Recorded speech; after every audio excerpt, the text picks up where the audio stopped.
ఇదే సభలో స్పీకర్గా సుదీర్ఘమైన అనుభవం వారికి ఉన్నది. మాజీ ముఖ్యమంత్రి చంద్రశేఖరరావు గారితో కలిసి పనిచేసిన సుదీర్ఘమైన అనుభవం కూడా వారికి ఉన్నది.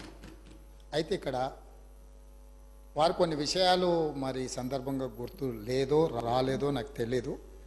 వారికి మీ ద్వారా గుర్తు చేయదలుచుకున్నాను. 2011 సంవత్సరంలో శాసనమండలి ఎన్నికలలో భారతీయ జనతా పార్టీ టీఆర్ఎస్ పొత్తు పెట్టుకున్నారు. ఆనాడు ఇదే సభలో ఉన్న ఈరోజు కేంద్ర మంత్రి బీజేపీ అధ్యక్షుడు కిషన్ రెడ్డి గారు, ఎండెల లక్ష్మీనారాయణ గారు ఇద్దరు శాసనసభ్యులు బీజేపీ నుంచి టీఆర్ఎస్ అభ్యర్థికి అధికారికంగా ఓట్లేసిండ్రు. ఒకటి. రెండవది, ఆనాడు ముగ్గురు టీఆర్ఎస్ ఎమ్మెల్యేలు కిరణ్ కుమార్ రెడ్డి గారికి ఓటేసిండ్రు. ఆ ముగ్గురు ఎవరంటే ఏనుగు రవీందర్ రెడ్డి గారు, కావేటి సమ్మయ్య గారు. ఈ వీడియో కానీ మీకు నచ్చినట్లయితే లైక్, కామెంట్, షేర్ చేయండి. మరిన్ని అప్డేట్స్ కోసం సబ్స్క్రైబ్ చేయండి.